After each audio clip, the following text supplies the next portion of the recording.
Stax is a term the community uses to refer to cards that restrict players' access to resources or stop them from taking certain actions. The goal of Stax pieces is to stop your opponent from being able to play the game at all. This is obviously pretty strong if you can pull it off, so these cards often have a reputation for being extremely powerful. Today we're going to go over some of the best Stax pieces in all of Magic. Starting us off at number 10, we have Thorn of Amethyst.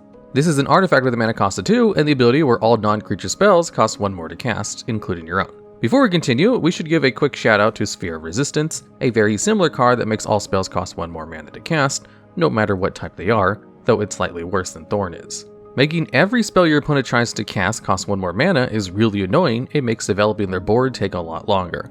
On turn 3, instead of being able to cast a 1 mana spell and a 2 mana spell, they'll only be able to cast 1 2-drop. They can't even cast 2 1 mana spells, as that would cost a total of 4 mana. Now, this is good against a lot of decks, but it's best against combo decks that rely on lots of non-creature spells. Luckily, these decks are extremely good in older formats like Legacy and Vintage, where Thorn has made itself a staple. Now, Thorn isn't great against everything and in every situation. If your opponent can develop their board before you cast Thorn, you'll be spending your turn on a Stax piece that doesn't interact with their threats at all. Even worse, if they're playing lots of creatures, it basically doesn't do anything at all. So, for Thorn to be good in a metagame, the metagame needs to have lots of cards for it to make it more expensive, and preferably ways to get extra mana to play it on turn 1. While this is true about Legacy, it's even more true about Vintage, which is where Thorn has found its main home. Vintage is where all of the busted fast mana cards like Moxen and Black Lotus live, and because decks have access to these and so many other kinds of fast mana, the format has more than its fair share of fast broken combo decks. Along with these combo decks, there's Mishra's Workshop. Workshop is one of, if not the strongest lands in the game, and it also lets you do things like play Thorn of Amethyst on turn 1 with mana to spare. Combine this with some other lands that tap for extra mana like Ancient Tomb and City of Traders, and Shops decks, as they're called in Vintage, can usually slam a strong Stax piece like Thorn or Sphere on turn 1. Thorn was so good against all the fast mana and combo decks in the format that is restricted to 1 copy to rein in the deck's power level. However, while Thorn is a big part of Vintage, it isn't anywhere near as good in formats without the Moxen for it to punish, or Shops to help enable it, which is why it's only the number 10 spot on this list. And at number 9, we have Ethersworn Canonist. This is a 2/2 artifact creature human cleric with a mana cost of 1 and 1 white. It has the abilities where each player who casts a non-artifact spell this turn can't cast additional non-artifact spells. Canonist can really mess with your opponent's ability to play the game. Lots of decks want to cast multiple spells on a turn, and forcing them to cast only 1 spell really slows them down. Even better, because it excludes artifacts, you can pretty easily build your deck to get around its restrictions. If you're playing an artifact-focused deck, you can still flood the board as much as you want without being inhibited by Canonist at all. Though, this does mean that Canonist isn't great against other artifact decks. There are other ways to build your deck to take better advantage of Canonist besides simply playing artifacts. If you can find ways to use your mana that aren't casting spells, or ways to play your cards without casting them, you can keep developing your board uninterrupted. This is how Death and Taxes, a deck we'll be mentioning a few times in this video, use the card. Death and Taxes is a deck built around playing creatures with these kinds of Stax effects, and it's built to be able to get around their effects pretty well. First off, it has additional uses for its mana with cards like Rishadan Port, a land that you can pay 1 and tap to tap target land. This lets it use mana without casting spells and mess with their opponent's game plan even more. It also plays Ether Vile, an artifact with a mana cost of 1 that lets you put a charge counter on it at each upkeep, and you can tap it to put a creature with mana value equal to the number of charge counters from your hand onto the battlefield. Not only does this pair great with Port, it also goes great with Canonist, letting you play more creatures without actually casting them. Because of how disruptive this ability can be, and how easily certain decks can play around it, Canonist has been an extremely successful Stax piece for years. And at number 8, we have Meddling Mage. This is a 2/2 human wizard with a mana cost of 1 white and 1 blue. It has the abilities where, as it enters the battlefield, you can choose a card name, and spells of the chosen name can't be cast. Meddling Mage can be really disruptive to your opponent, but unlike most other Stax pieces, its effects is usually one-sided. You can usually choose a card to name that you aren't playing but your opponent is, meaning that its supposedly symmetrical effect doesn't really hurt you at all. Even better, there are lots of combo decks that really rely on being able to cast one specific spell in order for their game plan to work. Decks like Storm famously have a very hard time playing through Meddling Mage, naming Grapeshot. Even if your opponent isn't on a combo deck, shutting off your opponent's best answer to your board is really strong. Often, playing a mage and naming your opponent's best removal spell was enough to make dealing with your opponent's board a real headache, especially in the decks Mage was played in. You see, Mage was usually played in human tribal decks that played all of the best humans in Magic with human payoffs like Champion of the Parish. One of those really strong humans was Kitesail Freebooter, a 2-mana human that lets you look at your opponent's hand and choose a non-creature spell to exile until Freebooter dies. However, one very important thing that Freebooter gave you was knowledge. By playing a Freebooter, you knew exactly what your opponent had in their hand. and you could name the best possible card with Mage to do maximum damage. For example, if your opponent had 2 different removal spells in hand, you could steal one with Freebooter and then stop them from casting the other one with Mage, developing your board with multiple bodies and removing their ability to respond at the same time. This was pretty brutal and meant that Mage was pretty much alive in every matchup for humans. Now, while Mage is very good in certain circumstances, it does rely on either knowing what's in your opponent's hand, or being able to guess what they have a little too much of, which can make it a bit difficult to play effectively. And this downside has meant it's only good in certain decks, rather than being the all-star it might be if you got to look at your opponent's hand first before naming a card. And at number 7, we have Collector Ouphe. This is a 2/2 Ouphe with a mana cost of 1 and 1 green. It has the ability where the activated abilities of artifacts can't be activated. This ability can completely shut down certain decks. We've already talked about how much busted artifact mana there is in Vintage, and all of those abilities will get shut down by the Ouphe. This has made Ouphe an all-star in green decks in that format. But it also has a niche in other formats like Modern and Legacy. While artifacts aren't as common in those formats, they each still have their fair share of artifact-focused decks. Powerful artifacts like Lotus Petal, Mox Diamond, and Chrome Mox are still running rampant in Legacy. And while it won't always work, it can shut down things like Hammer Time in Modern by turning off the equipped abilities of artifacts, even through effects like Pure Steel Paladin. And let's not forget affinity decks, which rely on cards like Springleaf Drum to get their explosive starts. A turn 2 Ouphe can often be really strong against these decks, especially since they're prone to play so many artifact lands. Now, we should mention that there are a few other cards with the same effect at the same mana value. Stony Silence and Null Rod both have the same effect for 2 mana, just on different card types. Ouphe is on here because it's maybe the most useful, mostly because it's a creature. Having your Stax piece on a creature is usually a downside, as creatures are the easiest card type for players to remove. However, being a creature has some upsides, especially being a green creature. You see, green has access to cards like Green Sun Zenith and Living Wish. Green Sun is a source with the mana cost of X, meaning any amount of mana, and 1 green, with the effect where you search your library for a green creature card with a mana value of X or less and put it into the battlefield, then shuffle Zenith into your library. Living Wish is a source with the mana cost of 1 and 1 green that allows you to grab a creature or land card from your sideboard, reveal it, and put it into your hand.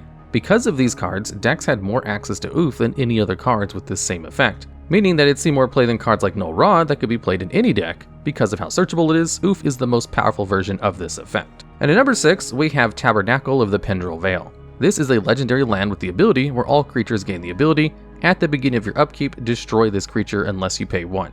Now, Tabernacle doesn't have the ability to tap for mana, meaning playing it is quite a big hit to your ability to develop your board.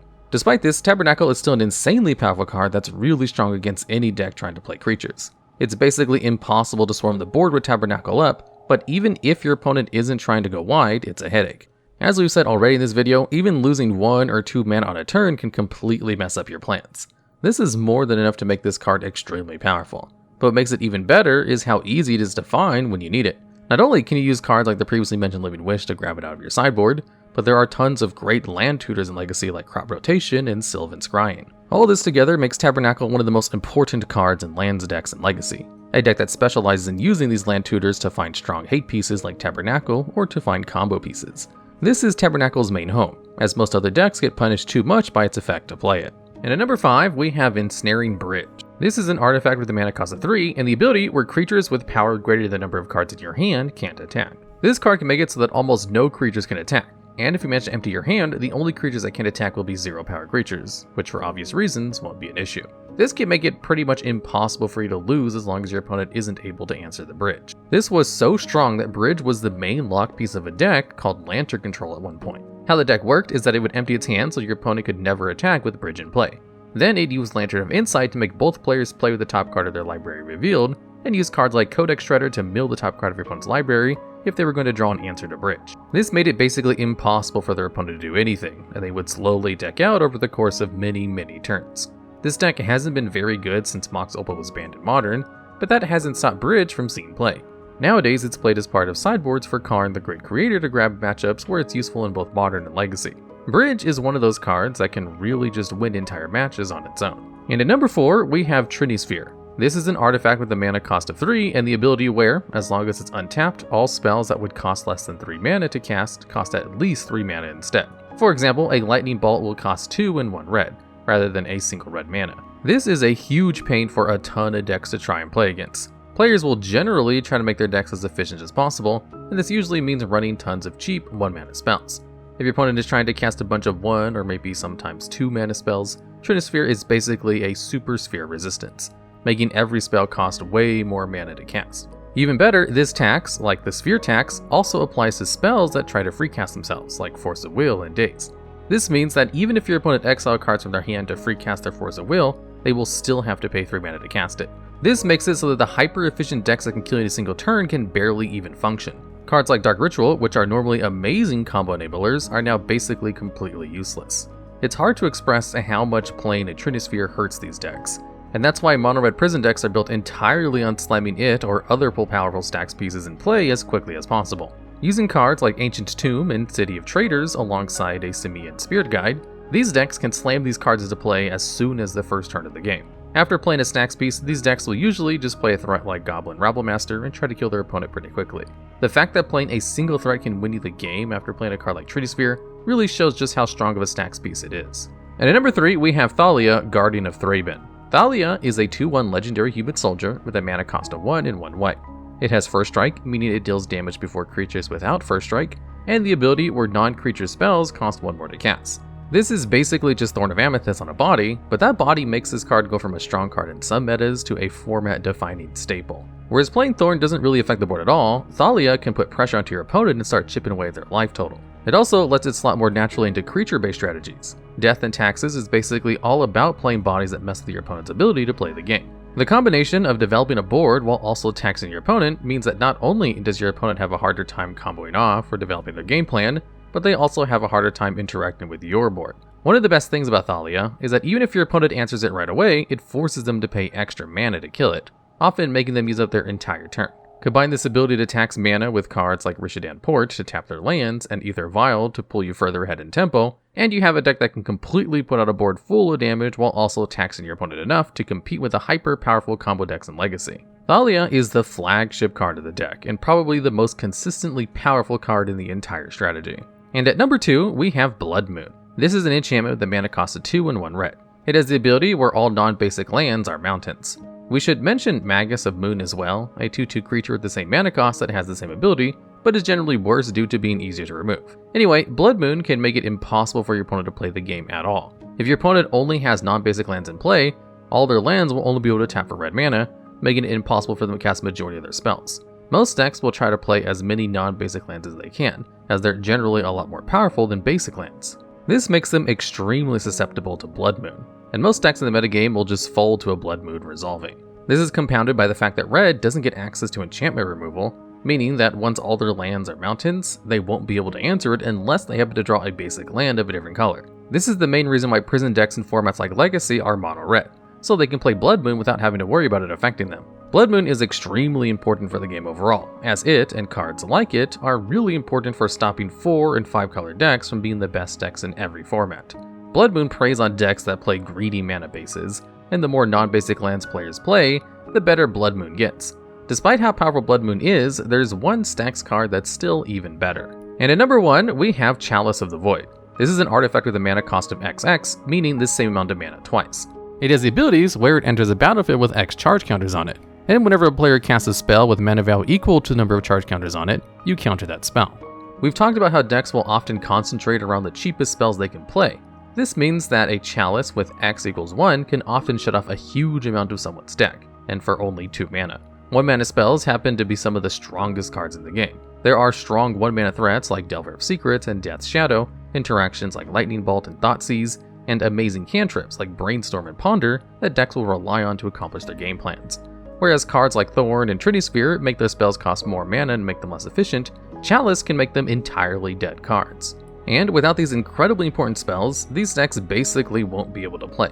At that point, if you have almost any follow-up at all, your opponent will likely just lose before they can find any cards they can actually cast. Chalice on 1 is an incredibly strong turn 1 play for these mono-red prison decks, or even any deck that isn't trying to cast 1 mana spells in general. And that's only the tip of the iceberg. Chalice on 0 can be great against cards like Lotus Petal and Chrome Mox in certain matchups, and Chalice on 2 can stop the few outs that these decks might have to your other Chalices. It's pretty hard to argue that the best Stax piece is anything other than Chalice of the Void, considering just how much success this card has seen over the years. Alright, and that's the list. There were a few cards that could have gone on this list that were cut, as I was pretty strict with the definition of Stax piece here, and if the cards did something besides restrict your opponent, I didn't include them. So please feel free to share your picks for great Stax cards or any ideas you have for future videos just like this one down in the comments.